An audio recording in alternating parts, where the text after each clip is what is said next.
Hi, I'm Julie Beamer, and this is my presentation on my family and cultural history. For this assignment, I interviewed my own mother.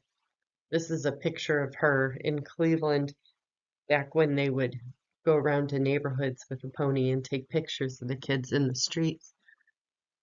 My mother's nearly 80 years old, and she is the last of her generation in our family.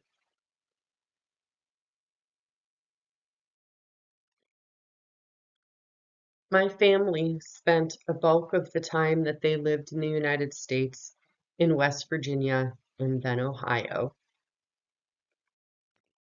So some more about my family. They emigrated to the US from Scotland and Ireland. My family is Scots-Irish, and if you know anything about the history of the Scots-Irish in Appalachia, many of them came here because they were Irish Protestant, not Catholic, as was the major religion at the time. So my family is Lutheran, and we are all baptized and confirmed in the Lutheran Church. Some of my family has been very active in the Lutheran Church. My sister and many of my cousins went to Lutheran colleges, and we have several family members who teach in the Lutheran schools. My family, the women in my family often fought for women's rights, and some of my great aunts were given tickets for passing out birth control information and pamphlets in the 1920s. Work history, it's no surprise again if you know the history of Appalachia. Lots of my family members were coal miners, and they also worked in the field of natural gas. Our family gatherings my family gets together for everything, but yearly they continue to have a very large family reunion every year, every Labor Day weekend. And it's funny because a lot of the same foods are served by many families. It's always a potluck, and the families very often bring homemade chicken and noodles, which may sound boring, but when it's homemade in a cast iron skillet, it's delicious. And then the family has always been very frugal. My grandmother always made her own quilts, and when they moved to Cleveland, the first thing she did was join a quilting bee so she could meet up with other people with the same interests and hand make quilts.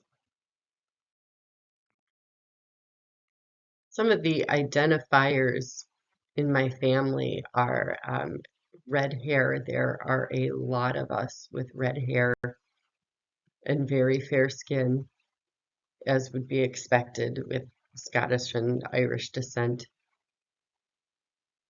There is a disproportionately large number of left-handed people in my family. Nearly half of every generation. Obviously, we can only go back so far with that information, but there's a lot of them.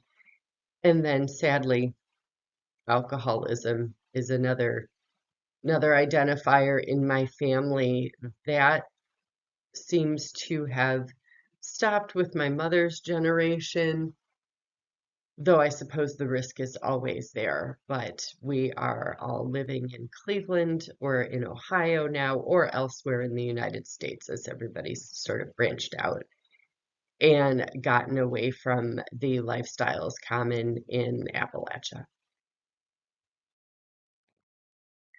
In the 30s, my grandparents moved to Cleveland for jobs in the steel mills. My grandfather came here for a job to be a foreman in the steel mills, and then in the early 40s, my mother was born.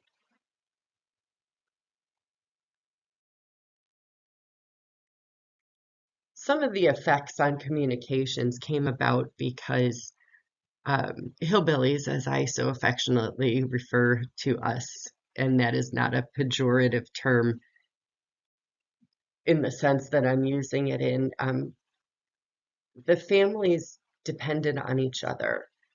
There was no outside help accepted, at least not in our family and the communities that our family was living in, and that sort of carried forward in each generation in my family.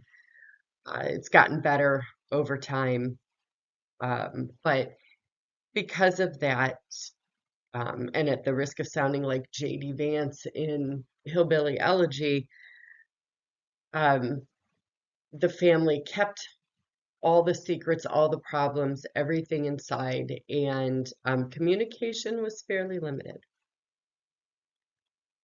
And that helped to create an environment, a lack of empathy, not necessarily for your own family, because we took care of our own, is how it was explained to me. That is how it's done. Um, but a lack of empathy for others. So a lack of understanding for other people's experiences led to poor communication because we're right and they're wrong, and an us versus them sort of way of communicating. Again, over time, these things have improved because of awareness by those of us who are younger. My generation and the generation after me and the ones after them will continue to work on that communication and continue to improve the empathy that we try to feel for other people until it becomes a natural part of who we are. Thank you for your time.